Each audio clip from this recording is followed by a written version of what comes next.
കർത്താവായ യേശു ക്രിസ്തുവിൻ്റെ ധന്യമുള്ള നാമം വാഴ്ത്തപ്പെടുമാറാകട്ടെ. അനുഗ്രഹിക്കപ്പെട്ടതായ നല്ലൊരു ദിവസത്തിൻ്റെ പകൽക്കാലം കണ്ടുണരുവാൻ തക്കവണ്ണം വലിയവനായ ദൈവം നമ്മെ ഓരോരുത്തരെയും സഹായിച്ച ദൈവത്തിൻ്റെ വലിയ കൃപകൾക്കായിട്ട്, ദയക്കായിട്ട് നമുക്ക് നന്ദിയോടെ ദൈവത്തെ സ്തുതിച്ചുകൊണ്ട് സ്തോത്രം ചെയ്യാം. കഴിഞ്ഞ രാത്രികാലം സുഖമായ ഉറക്കത്തെ തന്ന് നല്ലൊരു പുലരി കാണുവാൻ തക്കവണ്ണം ദൈവം ഇടയാക്കി. പലരും കിടന്നുറങ്ങാൻ തക്കവണ്ണം പോയ സമയത്ത് പലർക്കും ഈ ഒരു ദിവസത്തിൻ്റെ പ്രഭാതം കണ്ടുണരുവാൻ തക്കവണ്ണം കഴിയാതെ മരണം വഴിയായും മറ്റു പല മാർഗങ്ങൾ വഴിയായും മാറ്റപ്പെട്ടപ്പോഴും നമുക്ക് ഓരോരുത്തർക്കും ദൈവം ഓരോ അവസരങ്ങളെ നൽകി നമ്മെ പുതിയ പ്രത്യാശയോടെ വീണ്ടെടുത്ത കൃപയ്ക്കായിട്ട് നന്ദിയോടെ സ്തുതിക്കാം. എന്നെ കേൾക്കുന്ന എല്ലാ ദൈവമക്കളെയും ഇന്നത്തെ പ്രഭാത ജാഗരണ ചിന്തയിലേക്ക് ഞാൻ സ്വാഗതം ചെയ്യുകയാണ്. നമുക്കൊരു നിമിഷം ഇന്നത്തെ ചിന്തയിലേക്ക് കടക്കാം. അതിനായിട്ട് നൽകപ്പെട്ടിരിക്കുന്ന വേദഭാഗം ഗലാത്യ ലേഖനം 5-ാം അധ്യായം 21-ാം വാക്യം. ഗലാത്യ ലേഖനം അപ്പോസ്തലനായ പൗലോസ് ഗലാത്യർക്ക് എഴുതിയ ലേഖനം 5-ാം അധ്യായം 21-ാം വാക്യം ഇപ്രകാരം വായിക്കുന്നു: ഈ വക പ്രവർത്തിക്കുന്നവർ ദൈവരാജ്യം അവകാശമാക്കുകയില്ല എന്നു ഞാൻ മുൻപേ പറഞ്ഞതുപോലെ ഇപ്പോഴും നിങ്ങളോട് മുൻകൂട്ടി പറയുന്നു. നമുക്കെല്ലാവർക്കും വളരെ സുപരിചിതമായിട്ടുള്ള ഒരു വേദഭാഗമാണ് ഈ 5-ാം അധ്യായം. ഇതിൻ്റെ 19 മുതൽ നമ്മൾ താഴത്തേക്ക് വായിക്കുമ്പോൾ ആത്മാവിൻ്റെ ഫലവും ജഡത്തിൻ്റെ പ്രവൃത്തിയും ഒക്കെയും നമുക്കവിടെ കാണുവാൻ തക്കണം കഴിയുന്നു. ഈ അന്ത്യനാളുകളിൽ ജീവിച്ചു കൊണ്ടിരിക്കുന്നതായ ദൈവമക്കൾ എന്ന് നാം അഭിമാനത്തോടെ പറയുന്നതായ നമ്മൾ ആരാണ്, ഏതാത്മാവിലാണ് നാം നയിക്കപ്പെടുന്നത് എന്ന് നാം ചിന്തിക്കുക. പ്രത്യേകിച്ചും കർത്താവ് യേശു ക്രിസ്തുവിൻ്റെ വീണ്ടും വരവ് ഏറ്റവും ആസന്നമായിരിക്കുന്നതായ ഈ സമയത്ത്, ഈ കാലഘട്ടത്തിൽ കർത്താവായ യേശു ക്രിസ്തുവിനോട് അടുത്ത് ജീവിക്കുന്നവർ എത്ര പേരുണ്ട് എന്ന് ചിന്തിക്കുക. ഇന്നത്തെ ഈ ചിന്ത നമ്മുടെ ഓരോരുത്തരെയും ജീവിതത്തിൽ വലിയൊരു മാറ്റം ഉണ്ടാക്കുവാനായിട്ട് ദൈവം സഹായിക്കുമാറാവട്ടെ എന്ന് പ്രാർത്ഥിക്കുന്നു. നാം വായിച്ചു കേട്ടതായ വേദഭാഗം ഇപ്രകാരമാണ്: നാം ഓരോരുത്തരും ഏതാത്മാവിനാലാണ് നയിക്കപ്പെടുന്നത്. ദൈവത്തിൻ്റെ ആത്മാവിനാൽ നാം നയിക്കപ്പെടുന്നുണ്ടെങ്കിൽ തീർച്ചയായും ആത്മാവിൻ്റെ ഫലമായ ആ സ്നേഹം, സന്തോഷം, സമാധാനം, ദീർഘക്ഷമ, പരോപകാരം അങ്ങനെയുള്ളതായ എല്ലാം നമ്മളിൽ ഉണ്ടാകും. നാം അതനുസരിച്ചായിരിക്കും ജീവിക്കുന്നത്. അല്ലാത്തവർ ഒക്കെയും ജഡികന്മാരായിട്ട് കാണുന്നു. തിരുവചന പ്രകാരം പ്രധാനമായും മനുഷ്യരെ 3ആയിട്ട് തിരിച്ചിരിക്കുന്നു: പ്രാകൃത മനുഷ്യർ, ജഡീകന്മാർ, ആത്മീയന്മാർ എന്ന് നമുക്ക് കാണുവാൻ തക്കവണ്ണം കഴിയുന്നു.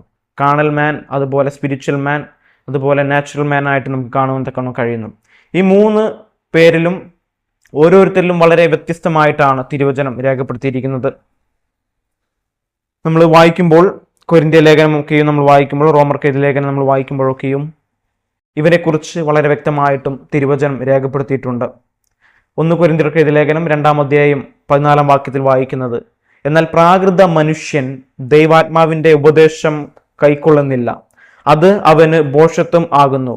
ആത്മീകമായി വിവേചിക്കേണ്ടതാകിയാൽ അത് അവന് ഗ്രഹിപ്പാൻ കഴിയുന്നതുമല്ല എന്ന് പ്രാകൃത മനുഷ്യനെ കുറിച്ച് രേഖപ്പെടുത്തിയിരിക്കുന്നു. എന്താണ് പറഞ്ഞിരിക്കുന്നത്? പ്രാകൃത മനുഷ്യൻ ദൈവത്തിൻ്റെ ഉപദേശം, ദൈവാത്മാവിൻ്റെ ഉപദേശം കൈക്കൊള്ളുന്നവനല്ല എന്ന് പറയുന്നു. അവൻ ദൈവത്തെ അടുത്തറിഞ്ഞവനല്ല, അവന് ദൈവത്തെ അന്വേഷിക്കേണ്ടതായ ആവശ്യമില്ല, ദൈവമായിട്ട് അവനൊരു യാതൊരു ബന്ധവുമില്ലാത്ത ഒരു വ്യക്തിയാണ്, അല്ലെങ്കിൽ ആ ഒരു ഇതിൽപ്പെടുന്നതായി പ്രാകൃത മനുഷ്യൻ എന്ന് പറയുന്നത്. 2-മത്തെ ജഡീകനെ കണ്ടുപിടിക്കുന്നത് വളരെ ബുദ്ധിമുട്ടുള്ളതായ കാര്യമാണ്. കാരണം ഒറ്റ നോട്ടത്തിൽ നമ്മൾ നോക്കുമ്പോൾ അവൻ ആത്മീയനായിട്ട് കാണുന്നുവെങ്കിലും അവൻ്റെ ഉള്ളിലേക്ക് ചെല്ലുമ്പോൾ ഹൃദയപ്രകാരം അവൻ ജഡത്തിൻ്റെ ചിന്തയും ജഡത്തിൻ്റെ പ്രവൃത്തിയിലും ഒക്കെയും ജീവിച്ച് പോകുന്ന ഒരു വ്യക്തിയായിരിക്കും. സഭയിൽ വലിയ ഉന്നതന്മാരായിരിക്കാം, ദൈവത്തിന് പല വൻ കാര്യങ്ങളെ ചെയ്തു കൊണ്ടിരിക്കുന്നവരായിരിക്കാം, ബൈബിള് നല്ല രീതിയിൽ, തിരുവചനം നല്ല രീതിയിൽ അറിയാവുന്നവരായിരിക്കും. പക്ഷേ കർത്താവായ യേശു ക്രിസ്തുവുമായോ ദൈവത്തിൻ്റെ പരിശുദ്ധാത്മാവുമായോ യാതൊരു ബന്ധവുമില്ലാത്ത വ്യക്തികളായിരിക്കും ഈ തരത്തിൽപ്പെട്ടവർ എന്ന് കാണുവാൻ കഴിയുന്നു. എന്നാൽ ആത്മീക മനുഷ്യർ നമ്മൾ പരിശോധിക്കുമ്പോൾ ആ മനുഷ്യനായിരിക്കും യഥാർത്ഥത്തിൽ ഒരു ക്രിസ്ത്യാനി. കർത്താവായ യേശു ക്രിസ്തുവിനെ സ്വന്തരക്ഷിതാവായി സ്വീകരിച്ച് യേശു ക്രിസ്തുവിൻ്റെ പാത പിന്തുടർന്ന് കർത്താവുമായി ഏറ്റവും നല്ല ബന്ധത്തിൽ നിരന്തരം ആയിരിക്കുന്ന ഒരു വ്യക്തിയായിരിക്കും സ്പിരിച്വൽ മാൻ, അല്ലെങ്കിൽ ആത്മീയ മനുഷ്യൻ എന്ന് കാണുവാൻ തക്കവണ്ണം കാണുന്നു. ജഡീക മനുഷ്യനെ പറ്റി തിരുവചനം പറയുന്നത് 1 കൊരിന്ത്യർക്ക് ലേഖനം 3-ാം അധ്യായം 3-ാം വാക്യം: നിങ്ങളുടെ ഇടയിൽ ഈർഷ്യയും പിണക്കവും ഇരിക്കെ നിങ്ങൾ ജഡീകന്മാരും ശേഷ മനുഷ്യരെ പോലെയും നടക്കുന്നവരുമല്ലയോ? ഈർഷ്യ, പിണക്കം, തൊന്തപക്ഷം അങ്ങനെയുള്ളതായ പല കാര്യങ്ങളും ഇതിനകത്ത് രേഖപ്പെടുത്തിയിട്ടുണ്ട്. അപ്പോൾ ഇതൊക്കെയും നമ്മളിൽ ഉണ്ടെങ്കിൽ, നമ്മൾ വ്യാപരിക്കുന്നുണ്ടെങ്കിൽ, നമ്മൾ ജഡീകന്മാരാണ്, ജഡത്തിൻ്റെ ചിന്തയിൽ ജീവിക്കുന്നവരാണ് എന്ന് കാണുവാൻ കാണുന്നു. അവരുടെ ഫലങ്ങളാൽ നമുക്ക് അവരെ തിരിച്ചറിയാമെന്ന് കർത്താവ് യേശു ക്രിസ്തുവൻ പറയുന്നു. നല്ല ഫലം അല്ലെങ്കിൽ നല്ല വൃക്ഷം നല്ല ഫലം കായ്ക്കുന്നു, ആകാത്ത വൃക്ഷമോ ആകാത്ത ഫലം കായ്ക്കുന്നു എന്ന് കാണുവാൻ കഴിയുന്നു. നമ്മൾ തിരുവചനം പഠിക്കുമ്പോൾ ഗലാത്യ ലേഖനം 5-ാം അധ്യായത്തിലേക്ക് വരുമ്പോൾ 19 മുതൽ നമ്മൾ വായിക്കുമ്പോൾ ഒരുപാട് കാര്യങ്ങൾ ജഡത്തിൻ്റെ പ്രവൃത്തിയും ആത്മാവിൻ്റെ ഫലങ്ങളും രേഖപ്പെടുത്തിയിട്ടുണ്ട്. ഇത് നമ്മൾ നിരന്തരം നമ്മൾ വായിക്കും, നമ്മൾ പലരും ബൈഹാർട്ട് ചെയ്ത് വെക്കുന്നവരായിരിക്കും. ഈ കാര്യാദികൾ നമ്മൾ ചിന്തിക്കുമ്പോൾ നമ്മളിൽ ഏത് ആത്മാവാണ് വ്യാപരിക്കുന്നതെന്ന് കാണുവാൻ കഴിയും. ജഡത്തിൻ്റെ പ്രവൃത്തിയിൽ നാം വസിക്കുന്നുവെങ്കിൽ, അല്ലെങ്കിൽ ജഡീക കാര്യങ്ങൾ നമ്മൾ ചിന്തിക്കുന്നുവെങ്കിൽ, അതിൽ പറഞ്ഞിരിക്കുന്ന കാര്യാദികൾ വികാരങ്ങളാണ് നമ്മിൽ കേന്ദ്രീകരിക്കുന്നുണ്ടെങ്കിൽ, നാം തീർച്ചയായും ആത്മാവിനാൽ നയിക്കപ്പെടുന്നവനല്ല എന്ന് കാണുവാൻ കഴിയുന്നു. നമ്മളെല്ലാവരും പറയുന്നു നമ്മളെല്ലാവരും ദൈവമക്കളാണെന്ന്. യഥാർത്ഥത്തിൽ ദൈവമക്കൾ ആരാണ്? തിരുവചനം അതിന് ഒരു ഉത്തരം നൽകുന്നുണ്ട്. പലയിടത്തായിട്ട് കാണുവാൻ കഴിയുന്നു. എന്നിരുന്നാലും വളരെ സിമ്പിളായിട്ട് തിരുവചനം അതിന് നൽകുന്നതായ മറുപടി അപ്പോസ്തലൻ പൗലോസ് റോമർക്ക് എഴുതിയ ലേഖനം 8-ാം അധ്യായം 14-ാം വാക്യത്തിൽ പറയുന്നത്, ദൈവാത്മാവ് നടത്തുന്നവർ ഏവരും ദൈവത്തിൻ്റെ മക്കൾ ആകുന്നു എന്ന് കാണുവാൻ കഴിയുന്നു. എന്താണ് ദൈവാത്മാവ് നടത്തുന്നവർ ഏവരും? അതിൽ ജാതിയോ മതമോ ഒന്നുമില്ല. ദൈവത്തിൻ്റെ ആത്മാവ്, ദൈവത്തിൻ്റെ പരിശുദ്ധാത്മാവ് നടത്തുന്ന ആരാണോ അവർ തീർച്ചയായും ദൈവത്തിൻ്റെ മക്കളാണ് എന്ന് കാണുവാൻ കഴിയുന്നു. അവരവരുടേതായ ജീവിതത്തിൽ അവരുടെ കേന്ദ്രസ്ഥാനം കർത്താവ് യേശു ക്രിസ്തുവിനായിരിക്കും. യേശു ക്രിസ്തുവുമായുള്ള നല്ല ബന്ധത്തിലായിരിക്കും. എപ്പോഴും പ്രാർത്ഥന നിരന്തരമായ ജീവിതമായിരിക്കും അവർക്കുണ്ടായിരിക്കുന്നത്. അവരെ നമുക്ക് കണ്ടെത്താൻ കഴിയും. വ്യത്യസ്തമായ രീതി, സ്വഭാവം, അതുപോലെ ജീവിതശൈലി ഒക്കെയും നമുക്ക് അവിടെ കാണുവാൻ കഴിയും. നാം ഏത് ആത്മാവിനാലാണ് നയിക്കപ്പെടുന്നത് ഇന്ന് പകൽക്കാലം ചിന്തിക്കുക. ദുഷ്ടാത്മാവിനാലാണോ അതോ ദൈവത്തിൻ്റെ ആത്മാവിനാലാണോ നാം നയിക്കപ്പെടുന്നത് എന്ന് നാം ചിന്തിക്കുക. നമ്മൾ ഈ കാര്യാദികളൊക്കെയും ഗലാത്യ ലേഖനത്തിൽ നമ്മൾ വായിക്കുമ്പോൾ അതിൻ്റെ അവസാനം പറഞ്ഞിരിക്കുന്നതായ വേദഭാഗമാണ് ഞാൻ വായിച്ചത്. ഈ വക പ്രവർത്തിക്കുന്നവർ ദൈവരാജ്യം അവകാശമാക്കുകയില്ല എന്ന് ഞാൻ മുൻപേ പറഞ്ഞതുപോലെ ഇപ്പോഴും നിങ്ങളോട് മുൻകൂട്ടി പറയുന്നു. ഏത് വക പ്രവർത്തിക്കുന്നവരാണ്? നമുക്ക് വായിക്കാം. ഗലാത്യർക്ക് ലേഖനം 5-ാം അധ്യായം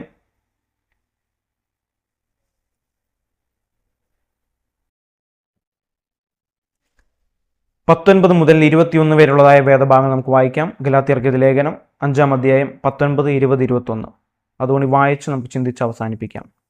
ഇപ്രകാരം വായിക്കുന്നു: ജഡത്തിൻ്റെ പ്രവൃത്തികളോ ദുർനടപ്പ്, അശുദ്ധി, ദുഷ്കാമം, വിഗ്രഹാരാധന, ആഭിചാരം, പക, പിണക്കം, ജാരശങ്ക, ക്രോധം, ശാഠ്യം, ദ്വന്ദ്വപക്ഷം, ഭിന്നത, അസൂയ, മദ്യപാനം, വെറിക്കൂത്ത് മുതലായവ എന്ന് വെളിവാകുന്നു.